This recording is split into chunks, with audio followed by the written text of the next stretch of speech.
तू स्वस्थ है, पूर्ण विकसित है।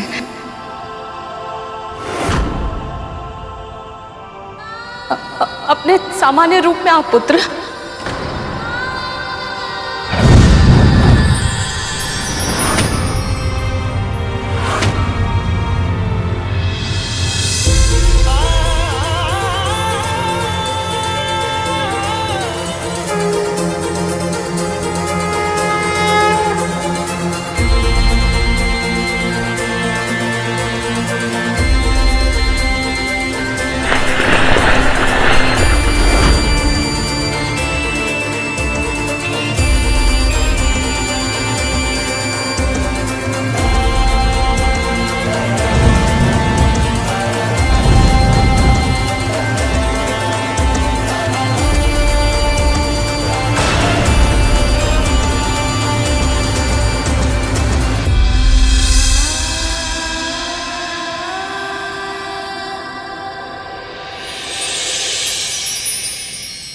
प्रणाम माँ।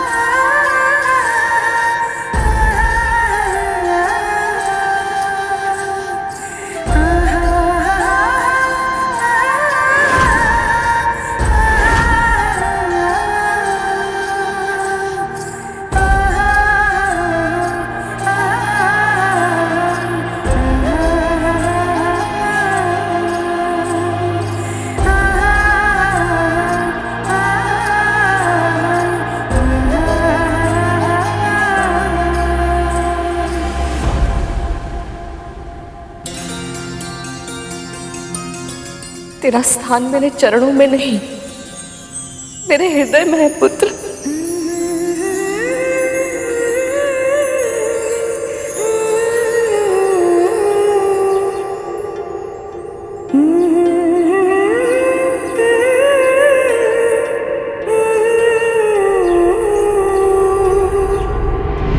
देवी कद्रू ने सहस्त्र पुत्रों की इच्छा व्यक्त की है, किंतु आप केवल एक ही पुत्र चाहती। मेरे पुत्र को एक और साथी दे दीजिए स्वामी। तथास्तु। स्वयं नीलकंठ भगवान शिव जी ने एक यज्ञ के फलस्वरूप मुझे ये माला दी थी। इसे जो धारण करेगा उसे ऐसी प्रतापी संतान प्राप्त होगी जिसके नाम और यश की कीर्ति समस्त ब्रह्मांड में फैलेगी। भगवान विष्णु के प्रताप से होने वाली आपकी संतान का वर्चस्व संपूर्ण आकाश में स्थापित होगा। महाबुद्धिमान, महाबलवान, आकाश का इंद्र कहलाएगा वो, आकाश का इंद्र कहलाएगा वो। 500 साल बाद जन्म लेने वाला आपका ये पुत्र आपको इस दास्ता से मुक्त करवाने के लिए आकाश पाताल लेकर देगा मां।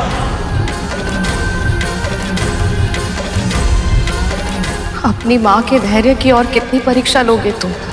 क्या मेरी ममता तुम तक पहुंच नहीं रही? क्यों मेरी पुकार को अनसुना कर रहे हो?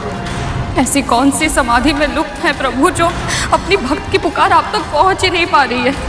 ना आपको इस माँ की पीड़ा दिखाई दे रही है, ना ही मेरी इन संतानों को।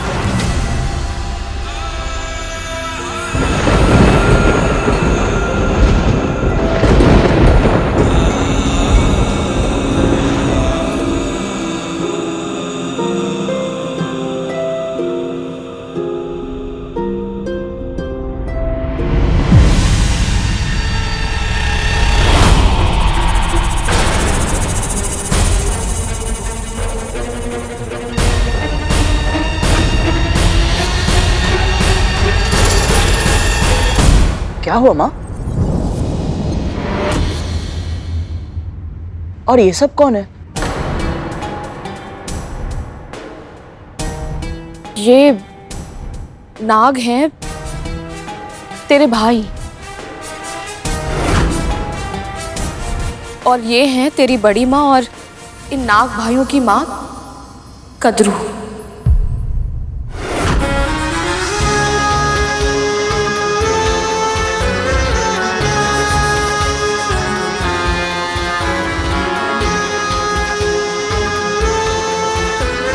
प्रणाम बड़ी माँ।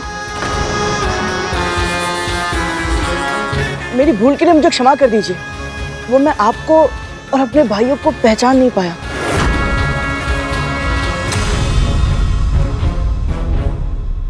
वो तो अच्छा हुआ कि माँ समय से आ गई। पल दो पल की देरी हो जाती तो आप में से कोई मेरा प्रथम बन जाता।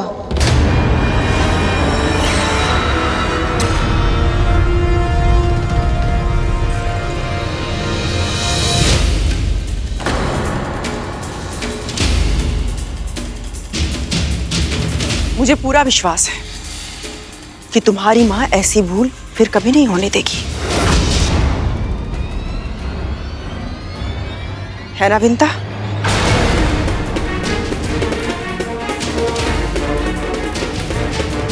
जी।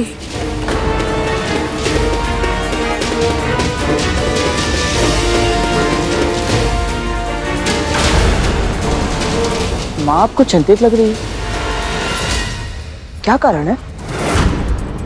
तू कभी अपने होने वाले पुत्र को ये नहीं बताएगी कि तू मेरी दासी क्यों बनी और कैसे बनी।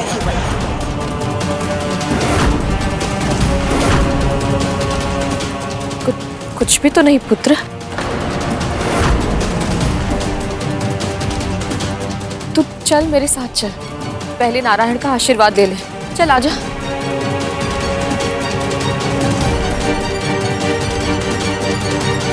आपकी दूरदृष्टि की जितनी प्रशंसा की जाए उतनी कम है मां। यदि इसके जन्म से पहले आप छोटी मां को अपनी दास्ता के बंधन में ना बांध लेती तो आज ना जाने क्या हो जाता।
हे परम प्रभु श्री विष्णु, मुझे इस पुत्र के रूप में स्वयं अपना आशीर्वाद दिया है आपने।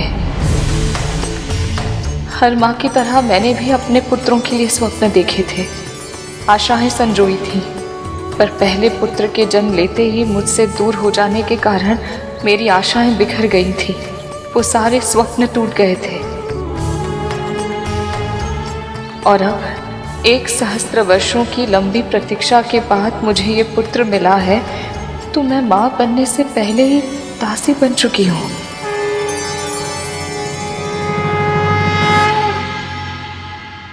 मुझे पता था प्रभु, जो मेरे भाग्य में है एक ना एक दिन मुझे भोगना ही होगा। बस ये नहीं पता था कि ऐसे इतना बड़ा आघात अपनी ही बहन के हाथों सहना पड़ेगा। पर अब अपने मन को शांत और मस्तिष्क को स्थिर रखने के लिए मुझे आपके मार्गदर्शन की आवश्यकता है प्रभु। मैं अपने दोषों से पहले पुत्र की रक्षा नहीं कर पाई, इसलिए अब मैं यही चाहती हूँ कि मेरे इस पुत्र पर मेरी तो क्या, संसार की किसी भी दोष की छाया न पड़े।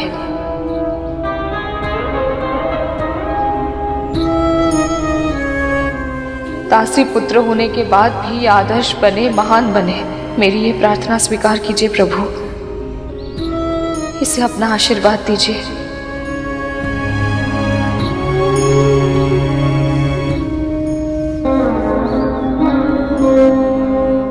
मैं नहीं जानता, पर अनुभव कर सकता हूं कि मां को मेरे जन्म लेने की प्रसन्नता तो अवश्य है,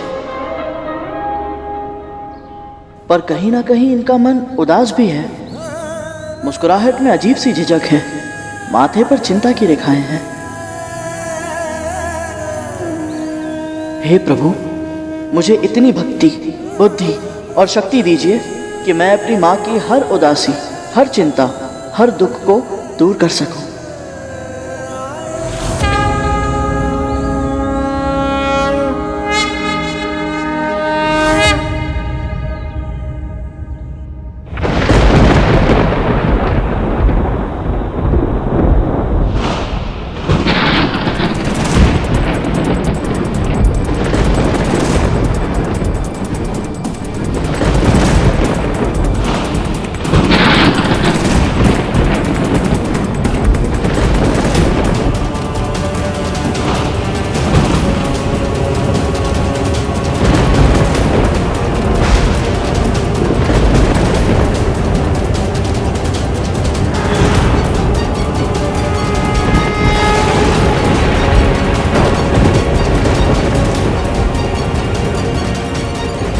पुत्री विंता, शिव शंकर की पारिजात माला और महाविष्णु के परम भक्त बालखिल ऋषियों से आशीर्वाद प्राप्त करने वाला तेरा ये पुत्र पराक्रमी भी होगा और परोपकारी भी।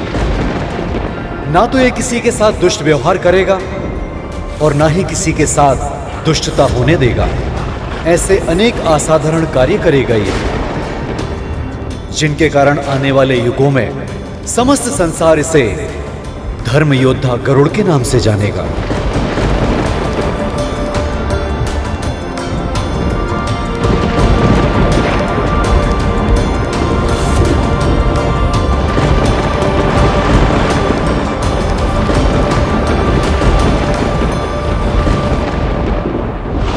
गरुड़,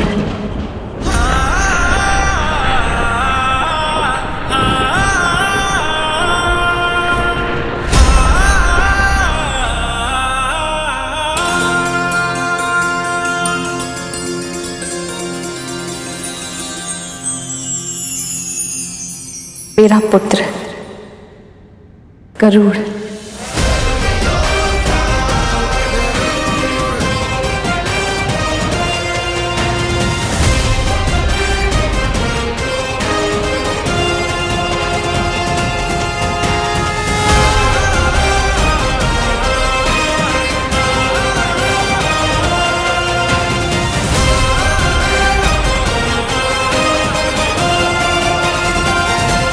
आयुष्मान भव, यशस्वी भव।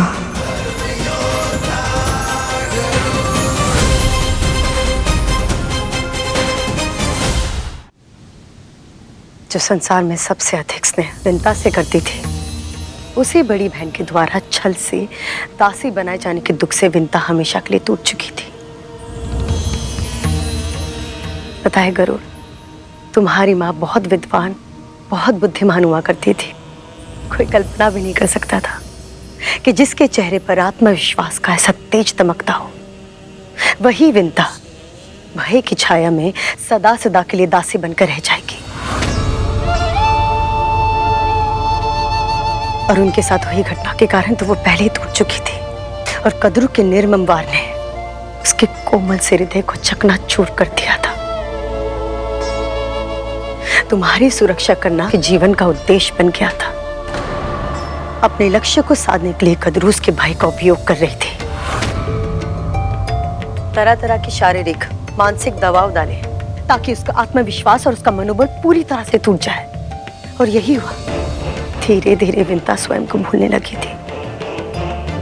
बस उसे याद था तो सिर्फ अपने वचन का मान। तुम्हारी माँ के लिए उसका वचन ही परम सत्य है और सत्य ही धर्म है। तुम्हारी माँ वायु के बिना जीवित रह सकती है, पर धर्म के बिना नहीं। इसलिए तो तुम्हारे इतने शक्तिशाली होने के बाद भी उसने अपना वचन निभाया और भविष्य में भी निभाएगी, फिर चाहे वो कद्रू उसके प्राण क्यों ना ले ले। सत्य कह रहे हैं आप। माँ के इन्हीं व्यवहारों के कारण मेरे मन में इतने सारे प्रश्न उत्पन्न हुए। कि दोनों बहन होकर एक महारानी और एक दासी क्यों?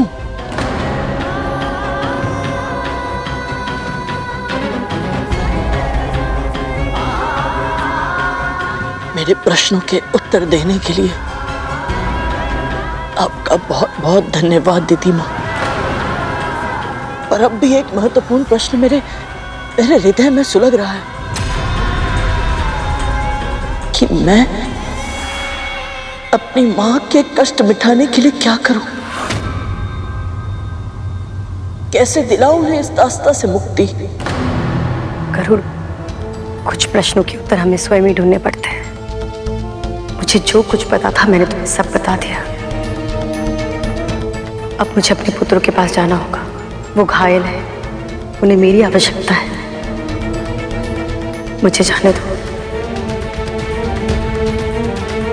अवश्य जाने दूंगा दीदी माँ, परंतु एक वचन लेने के बाद।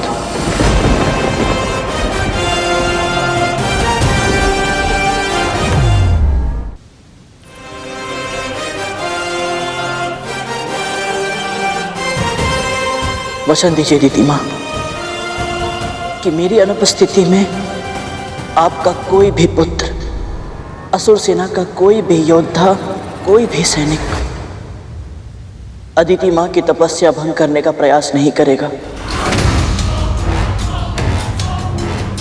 सब व्यर्थ हो गया। इस गरुड़ के कारण ना तो मैं अपनी समस्या का अंत कर पाई और ना ही कद्रों की। मैं तुम्हें वचन देती हूँ।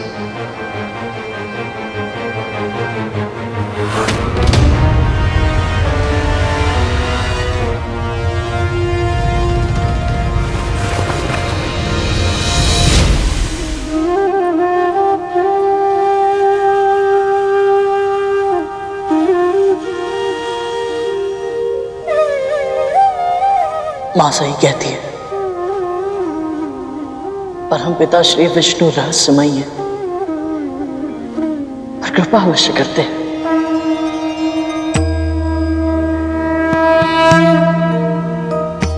यहां आकर ना केवल मुझे आपके दर्शन हुए अदिति माँ, और अपने दानव भाइयों और अदिति माँ से भी भेंट हो गई। माँ पाताल भैरवी का आशीर्वाद मिला और आपकी तपस्या भंग हुए बिना ही मुझे अपने प्रश्नों के उत्तर मिल गए कि मेरी मां दासी क्यों और कैसे बनी। और मुझे पूरा विश्वास है कि उनकी दास्ता को समाप्त करने का उपाय भी मुझे अवश्य मिलेगा। अदिति मां, मेरी इच्छा तो यही है कि मैं आपके सानिध्य में और रुकूं और आपकी तपस्या के दिव्य प्रकाश का लाभ प्राप्त करता रहूं। और अब मुझे जाना होगा। मेरी मां और नियति मेरी प्रतीक्षा कर रही है।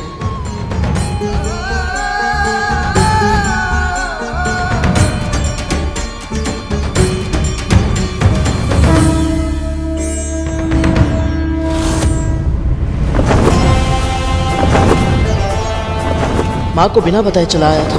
मेरी चिंता में कितनी व्याकुल होंगी वो और कितनी क्रोधित भी होंगी मुझसे। कैसे करूंगा उनका सामना?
मेरा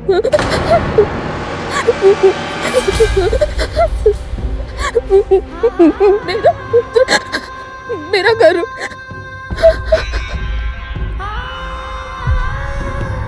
ये तो ऐसे विलाप कर रही है जैसे गरुड़ के प्राण ही चले गए हों। वाह, ये सोच कर ही कितना अच्छा लग रहा है। सच में यदि ऐसा हो जाए तो आनंद आ जाएगा। विंदा, दीदी, मैं जानती हूँ, पहले भी अनेक बार मैंने आपसे कहा है कि मुझे उसकी चिंता हो रही है, पर आज मेरे गरुड़ को।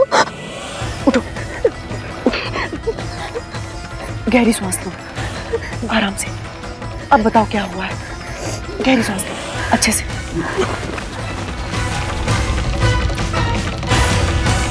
मैंने बहुत बुरा स्वप्न देखा दीदी। गरुड़ जब मेरे पास वापस लौट रहा था तो अचानक बहुत सारे असुरों ने उसे घेर लिया। क्या?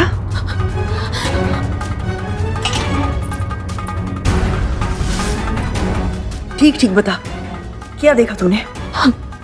गरुड़ ऊंचे आकाश में उड़ रहा था, तभी एक तीर उसके पंख में धंस गया।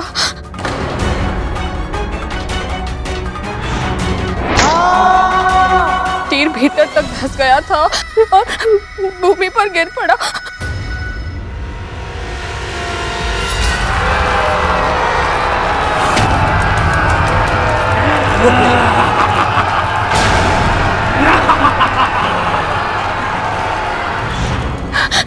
उसने असुरों का सामना करने की चेष्टा की, पर वो अकेला था।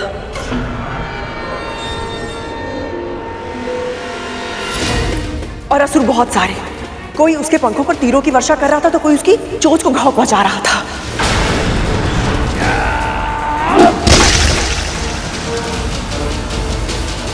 कोई उसके शक्तिशाली पंजों को तलवार से काट रहा था तो कोई उसकी आंखों को फोड़ रहा था।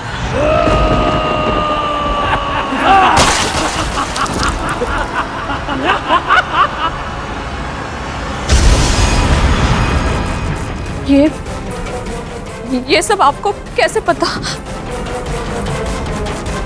क्योंकि मैंने भी अभी भी यही स्वप्न देखा है विंता।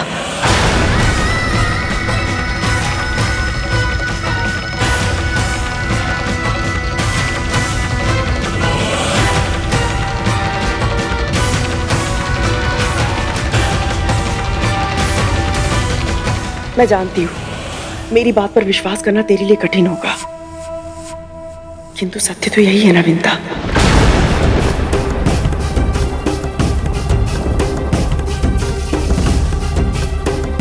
जन्म से पहले ही उस बालक ने मेरे मन मस्तिष्क पे एक अमिट छाप छोड़ दी थी, इसलिए एक अजीब सा जुड़ाव अनुभव करती हूँ मैं उसके साथ। अब तक मैं ही तुझसे कहती रही कि तू चिंता मत कर, कुछ नहीं होगा उसे, किंतु अब इस स्वप्न के बाद ये आश्वासन भी नहीं दे सकती तुझे मैं।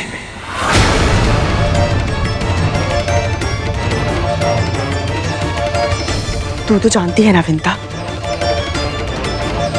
जब ब्रह्म मुहूर्त में दो व्यक्ति एक ही स्वप्न देखते हैं तो वो सपनावशी। ऐसा मत कहिए दीदी। मेरे कहने ना कहने से सत्य बदल जाएगा क्या विंता? पहले तो तूने अपने पुत्र पर नियंत्रण खो दिया, अब तो तूने अपना पुत्र ही खो दिया। कितनी दुर्भाग्यशाली है तू। एक पुत्र अर्धविकसित उत्पन्न हुआ और दूसरा इतनी अल्पायु में उसने अपने प्राण गंवा दिए।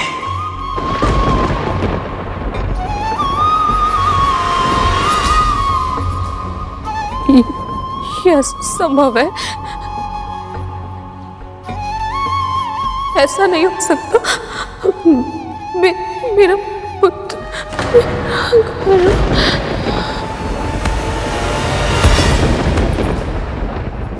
विंता और गरुड़ का मन एक दूसरे से जुड़ा हुआ है, तो अवश्य कि उसका स्वप्न नहीं सत्य है। और निश्चित ही गरुड़ पर आक्रमण दीति ने करवाया होगा।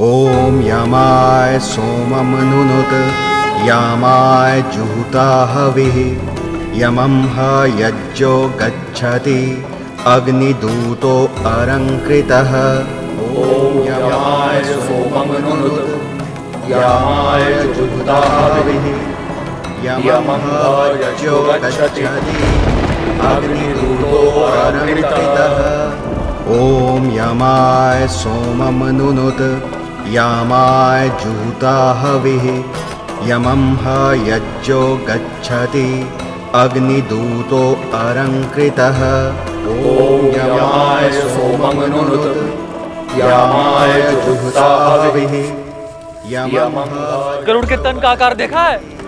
तो पूरे वन की लकड़ियां भी कम पड़ जाएंगी। हाँ भूत नंदी, उसे जलाने के लिए तो पूरे महल का घी भी कम पड़ जाएगा। माँ,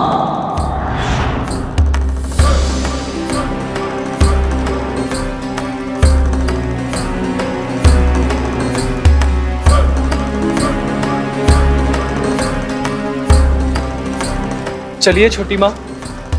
हाँ चलिए ना छोटी माँ, अब परंपरा के अनुसार ये कार्य तो अब आप ही को ही करना पड़ेगा ना। चलिए चलिए माँ।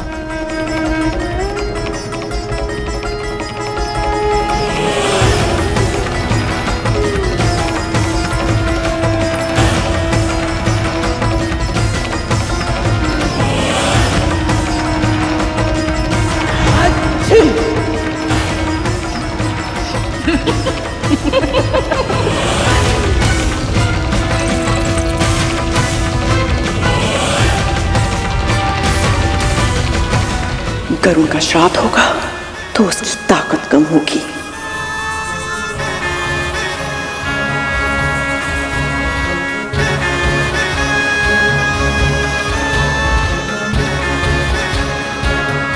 ये ले, डाल।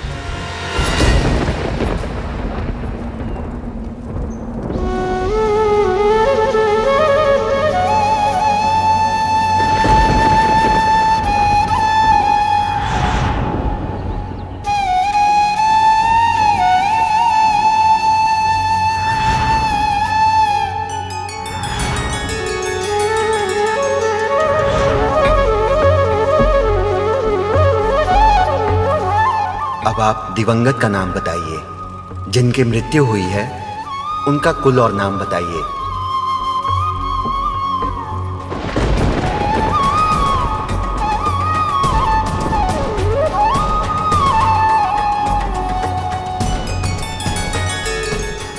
समस्त संसार इसे धर्म योद्धा गरुड़ के नाम से जानेगा।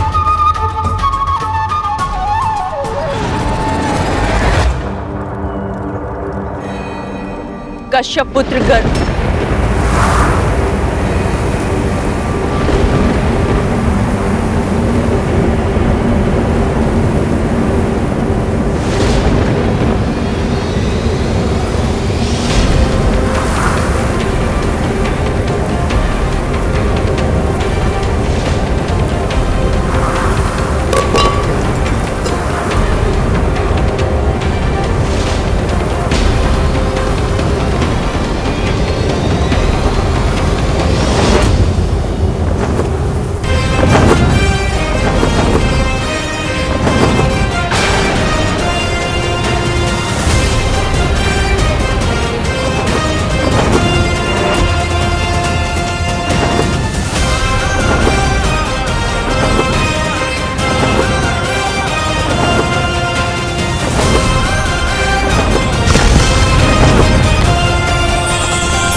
गरुड़, मेरा गरुड़।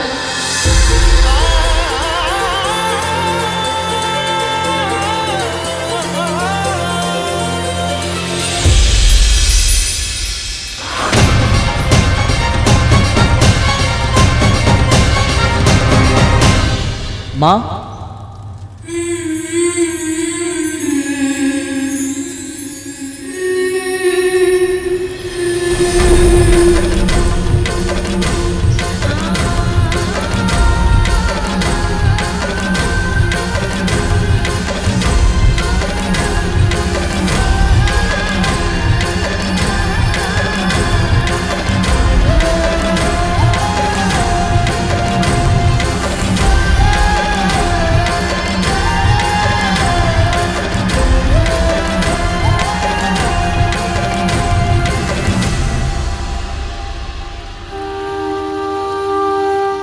तुझे कोई घाव नहीं लगे तो ठीक है। असुरों से बच कैसे गया ये? माँ ने तो कहा था कि असुरों को कोई पराजित नहीं कर पाएगा, फिर ये जीवित कैसे बच गया? तो ठीक है।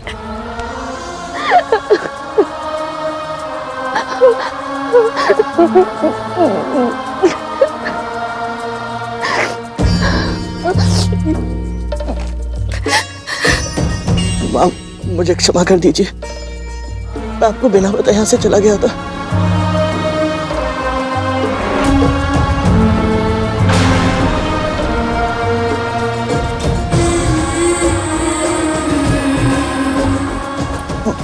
माँ, मैं जानता हूँ मैंने आपको बहुत दुख दिया है, आपका क्रोधित होना भी उचित है। माँ मेरी बात तो सुनिए। माँ, मैं विवश था।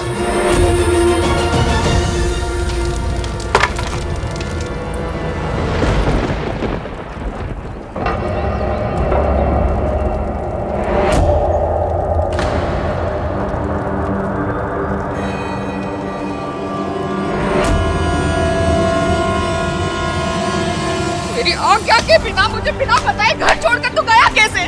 जब पता है जब तू यहाँ नहीं था तो मुझ पर क्या बीत रही थी? कैसे बुरे बुरे विचार आ रहे थे मेरे मन में? सोचा तूने मेरे बारे में हो? हाँ, मुझसे बहुत बड़ी गलती हो गई, मुझे क्षमा कर दीजिए। जानबूझकर किया गया कार्य भूल नहीं अपराध कहलाता है। जब पता था ना कि मैं तुझे महल से बाहर जाने की अनुमति नहीं दूंगी, इसलिए तूने मुझसे झूठ बोला। माँ, झूठ नहीं बोला, सत्य छुपाने का अपराध अवश्य किया है, पर मैं विवश था। माँ,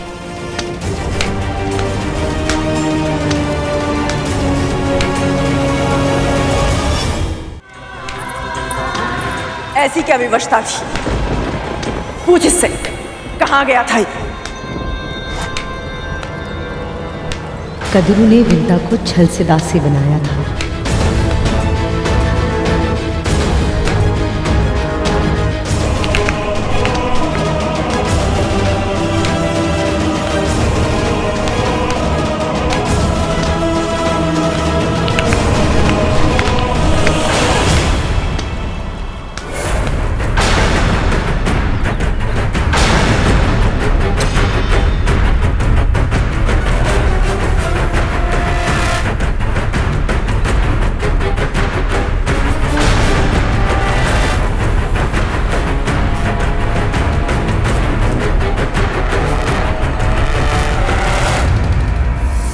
दोष मेरा ही है। मेरे ही अधिक लाड ने बिगाड़ दिया था तुझे।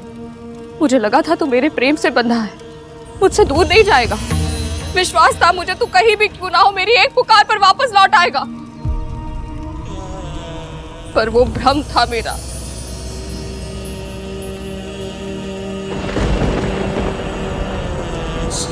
माँ,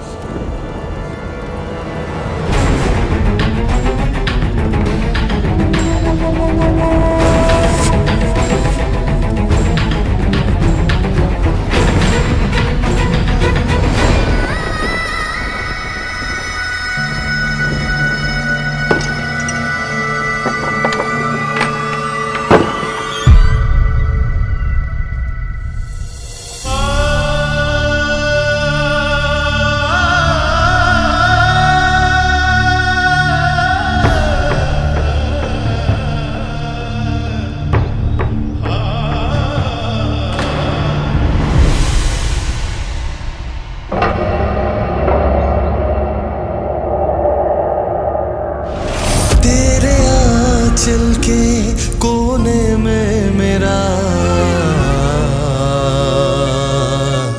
संसार है माँ।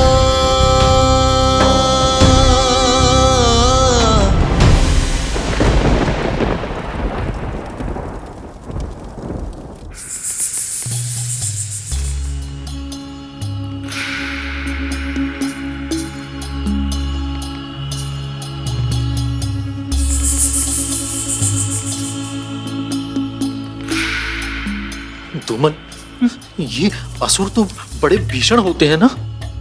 हाँ, तब तो मैं भी वही सोच रहा था, पर ये गरुड़ से बचकर कैसे वापस आया? पर मैं कुछ और सोच रहा था। यदि गरुड़ इतना ही शक्तिशाली है कि असुरों की पूरी सेना को हरा कर लौट आया, तो अपनी मां से क्यों पिटता रहता है? दोनों अभी के अभी चुप नहीं हुए ना, तो मेरे ही हाथों पिटोगे। अपना क्रोध इन पे मत निकाल काली। मां, आपको क्या लगता है उसे सत्य पता है?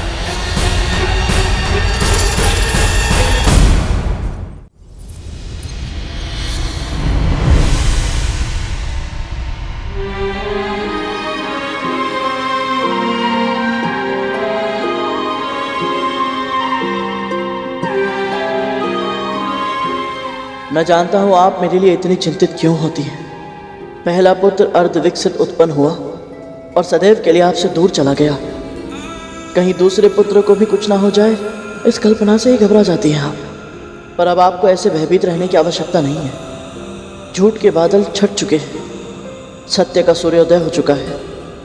मैं जान चुका हूं कि आपको दासी छल से बनाया गया था, और अब मैं इस छल का जाल तोड़ूंगा।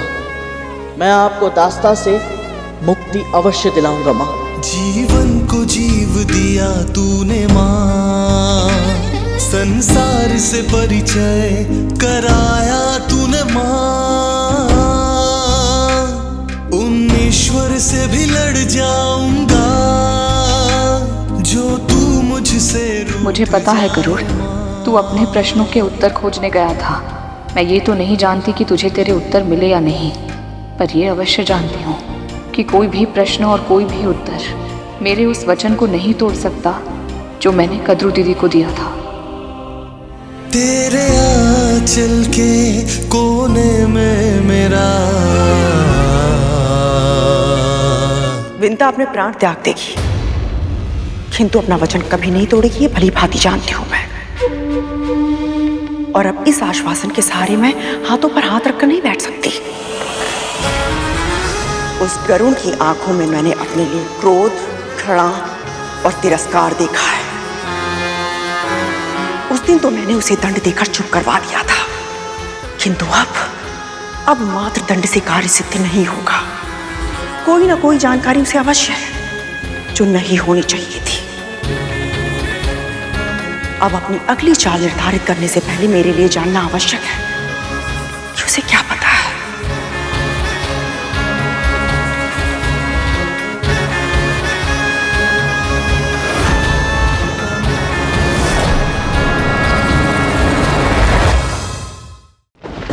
माँ,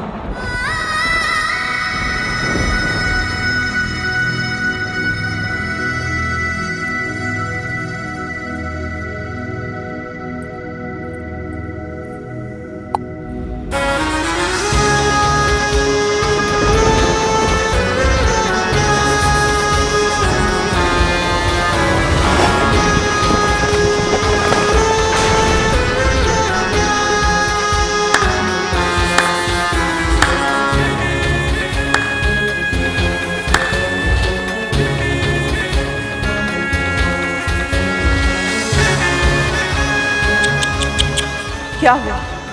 मां नहीं मानी? मानेगी भी नहीं, क्योंकि इस बार तूने केवल उसकी अवज्ञा नहीं की है, मेरी भी की है। और वो अच्छे से जानती है कि इस बात का कितना बड़ा मूल्य चुकाना पड़ेगा तुम दोनों को।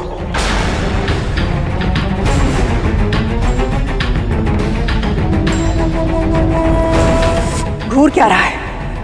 पिछली बार जो तूने दुस्साहस किया था, उसका क्या परिणाम मिला था तुझे? भूल गया है?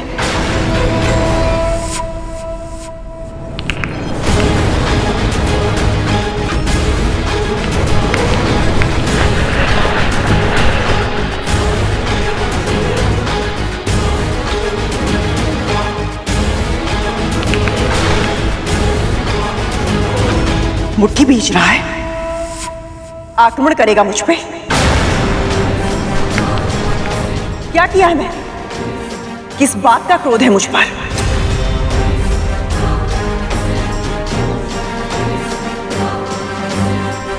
आवेश में दांत पीसना बंद कर और बता, सत्य का पता करने गया था ना तू? क्या पता चला तुझे? ये पता चला कि कैसे तेरी माँ ने तेरे भाई को अर्ध विकसित रूप में जन्म लेने के लिए विवश कर दिया था। क्या फिर ये पता चला कि कैसे उसने शर्त लगाने के अवगुण के कारण तेरा और अपना जीवन दांव पर लगा दिया था?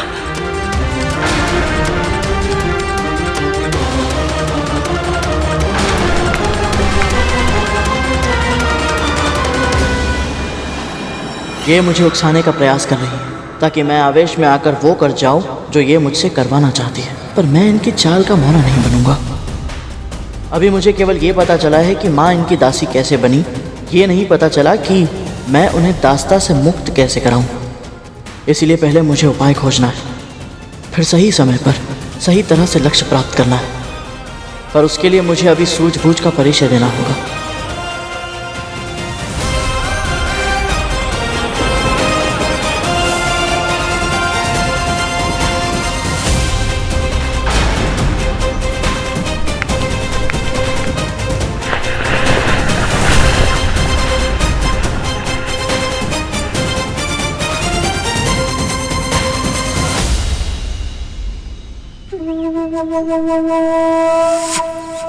इसका अर्थ है तू मुझे सत्य नहीं बताएगा। ठीक है, मैं ही तेरी माँ को जाके सत्य बता देती हूँ कि तू कहाँ गया था।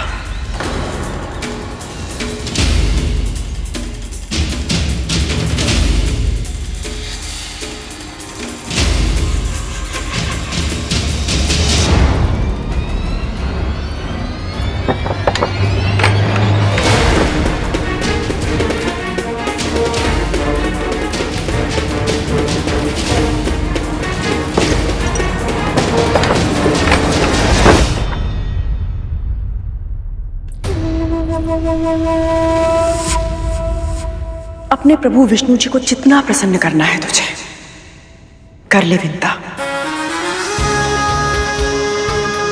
पर मूर्खता करने पर प्रभु एक ही बार सहायता करते हैं, बार बार नहीं। क्या कहना चाहती हैं आप? तुझे क्या लगता है तेरा मेरा स्वप्न पूरा क्यों नहीं हुआ? ये तेरी पूजा का फल था, तेरे पुण्य कर्म थे जो आज तेरा पुत्र जीवित है, वरना होना तो वही था जो तूने और मैंने स्वप्न में देखा था।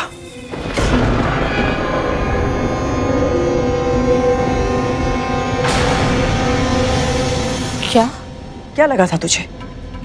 तेरा पुत्र भ्रमण पर गया था या संसार देखकर लौटा है? असुरों की सेना के साथ युद्ध करके आया है तेरा पुत्र।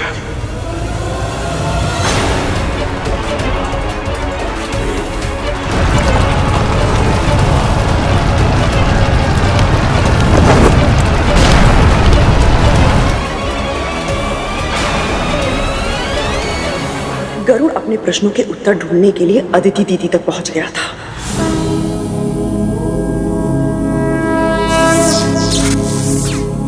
जहां उनकी तपस्या को भंग करने के लिए असुर सेना गई हुई थी, पर तेरा मूर्ख पुत्र बिना अपने प्राण की परवाह किए उस सेना को रोकने की मूर्खता कर रहा था। वज्रांग ने युद्ध स्थल से उसको हटाने के लिए अपना दूत भी भेजा। जाओ जाओ, चले जाओ। किंतु इसने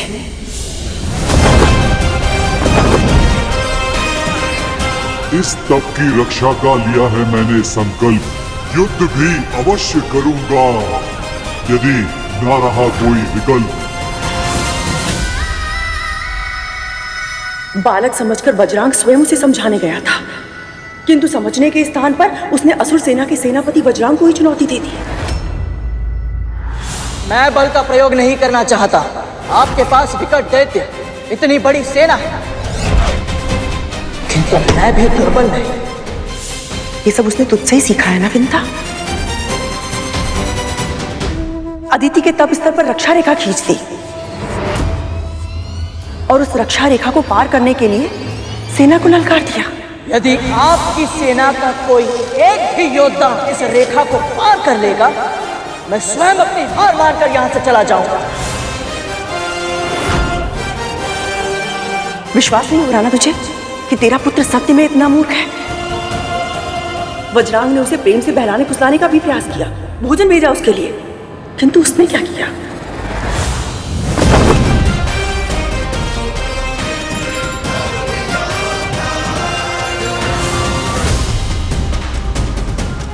ऐसे ही आंसू बहाएगी यदि समय रहते तूने अपने पुत्र को नहीं समझाया। इतना कुछ होने के बाद भी वो नहीं रुका, अपने प्राणों को दांव पर लगाकर एक के बाद एक असुर से युद्ध करता रहा। यहां तक कि स्वयं पाताल भैरवी भी आई थी उसे वज्रांग के मार्ग से हटाने के लिए, किंतु गरुड़ ने उनके क्रोध की परवाह नहीं की, अपना स्थान नहीं छोड़ा। अदिति दीदी के तप की रक्षा के लिए डटकर खड़ा रहा तेरा मूर्ख पुत्र। तू मारा जाएगा गरुड़। यदि यही मेरी नियति है तो फिर मैं चाहकर भी इसे बदल नहीं सकता। और जब स्वयं पाताल भैरवी ने उसके प्राण लेने का निश्चय किया तो अपनी अंतिम इच्छा पूरी करने की विनती करके शिव शंकर की पूजा करने लगा।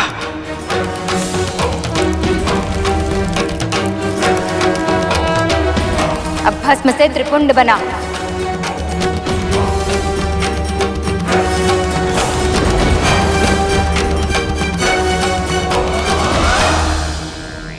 तुझे तेरे पुत्र को और भी अनुशासन में रखना होगा विंता, ताकि वो ऐसी मूर्खता कभी ना करे। वो तो मेरे कहने पर दीदी वहां गई और समय रहते उसने युद्ध को रोक दिया, वरना तेरा पुत्र आज जीवित नहीं होता। भला परोपकार करने के लिए अपने प्राण संकट में डालने की मूर्खता कौन करता है?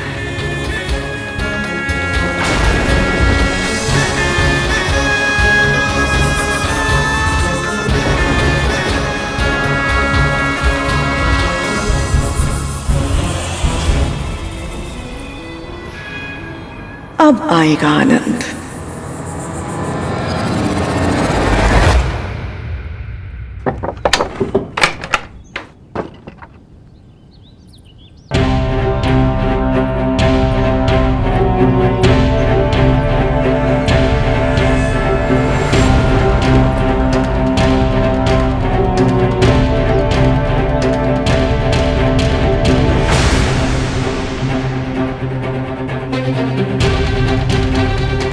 माँ,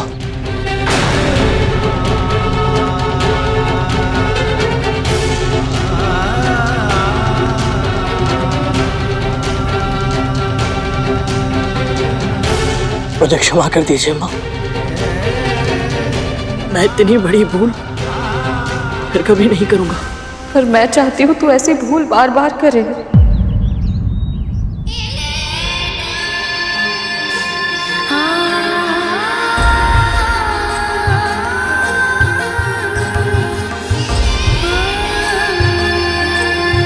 मुझे गर्व है तुझ पर।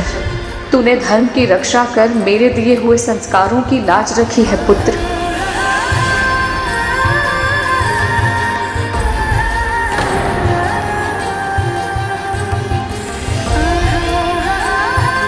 मुझे तो लगा था कि मेरी बातें सुनकर विंता गरुड़ को दंड देगी, किंतु ये क्या हो रहा है?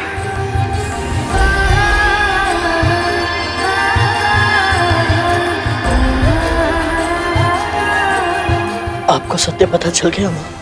दीदी दीदी ने कद्रू दीदी को बताया और उन्होंने मुझे कि कैसे तूने अदिति दीदी की तपस्या की रक्षा के लिए अपने प्राणों को दांव पर लगा दिया।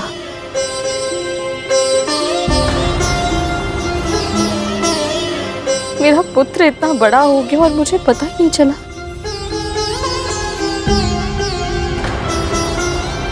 तो बड़ी माँ को केवल मेरे अदिति माँ तक पहुँचने के बारे में ही पता है और कुछ नहीं।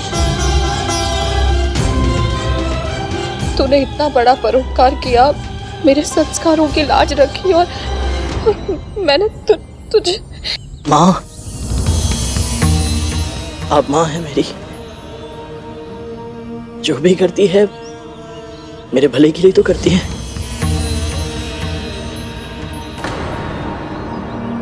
और वैसे भी माँ के हाथों से मार खाने का सौभाग्य तो बहुत भाग्यशाली संतानों को ही प्राप्त होता है। और यदि एक बार मार खा लो तो बहुत देर तक भूख भी नहीं लगती। कैसी माँ हूँ मैं। तू इतने समय बाद इतनी लंबी यात्रा करके आया है और मैंने तुझसे ये तक नहीं पूछा कि तुझे भूख लगी है कि नहीं। तू चल, अभी मेरे साथ चल। मेरे सामने आंखें करके अपना आहार कर। मेरा बनाया भोजन तेरी भूख नहीं मिटा सकता तो क्या हुआ, मैं तुझे खाते देख प्रसन्न तो हो सकती हूँ ना। सच में आप मेरे साथ चलेंगी? तो फिर अभी चलिए। मुझे पता है मेरी यात्रा के बारे में आपको बहुत कुछ बताना है। माँ, मैंने बहुत कुछ नया देखा, बहुत जाना, सब कुछ समझा। मैं सब कुछ बताऊंगा आपको।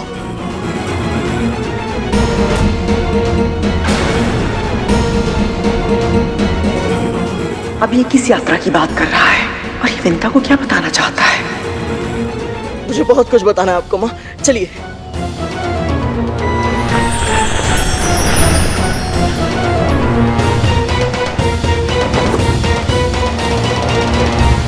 अवश्य गरुड़ को मेरे सत्य के विषय में कुछ ना कुछ ज्ञात है, किंतु क्या हो सकता है दीदी को इस विषय में कुछ ज्ञात हो।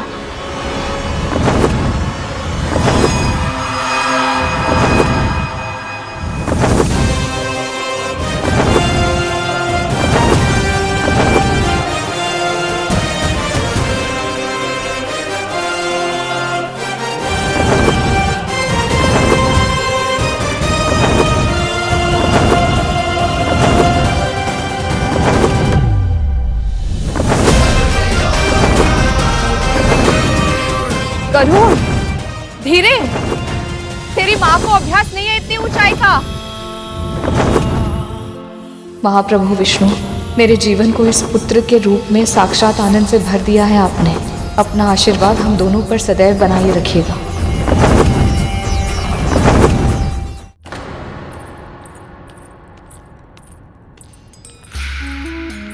क्या हुआ कद्रू? इतनी शीघ्रता में क्यों बुलाया मुझे?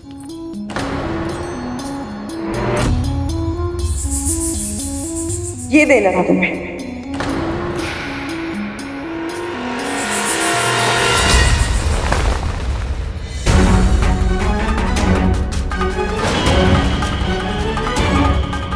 कहना क्या चाहती हो तुम? गरुड़ को कैसे पराजित किया जा सकता है, इसका भेद मैंने ही तुम्हें बताया था ना। फिर भी वो पूरी असुर सेना को हराकर सकुशल वापस लौट आया है। इसका अर्थ तो यही हुआ ना, तुम्हारे पुत्रों को, विशेष रूप से वज्रांग को बहुत हानि पहुंची होगी। तन के घाव तो ये औषधि दूर कर देगी, किंतु जो आत्मविश्वास घायल हुआ है उसे कैसे ठीक करोगी तुम?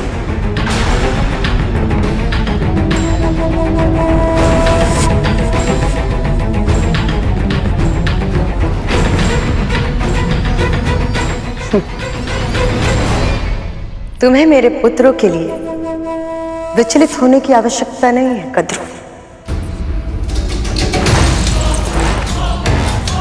चिंता ही करनी है तो अपनी और अपने पुत्रों की करो,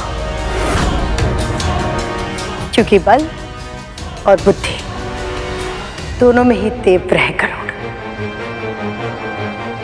यदि इतना जानने के बाद भी उसने अब तक कुछ नहीं बताया तो एक ही अर्थ हो सकता है। क्या करने वाला है वो? और इतना जानने के बाद भी ऐसा क्यों कहा तुमने? क्या जानता है वो? स्वयं क्यों नहीं पूछ लेती जाकर अपनी दासी और उसके पुत्र से? और हाँ, यदि उन दोनों ने सत्य नहीं बताया तो समझ जाना कि विद्रोह के बीज जड़ पकड़ चुके हैं।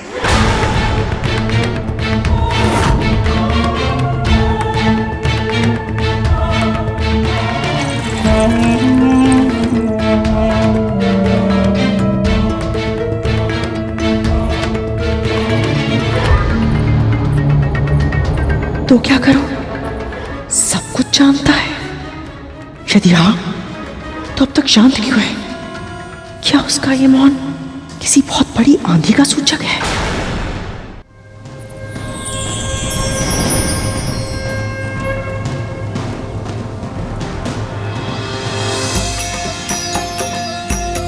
ये तो वही स्थान है जहाँ आपने मुझे संस्कार दिए थे।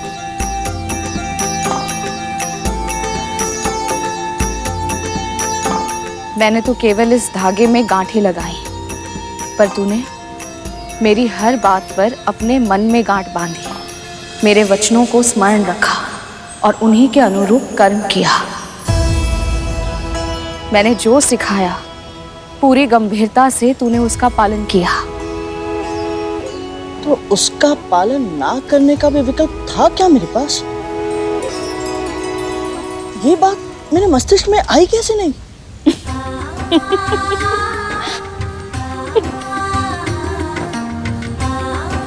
माँ, आपके मुंह से निकला हर एक वचन मेरे लिए ईश्वर की वाणी है, जिसकी उपेक्षा करना संभव ही नहीं है। मैं बस यही चाहता हूं माँ कि आप सदैव ऐसे ही मुस्कुराती रहें, सदैव प्रसन्न रहें, सुखी रहे। जब तक तू मेरे पास है मैं हर परिस्थिति में सुखी ही रहूंगी।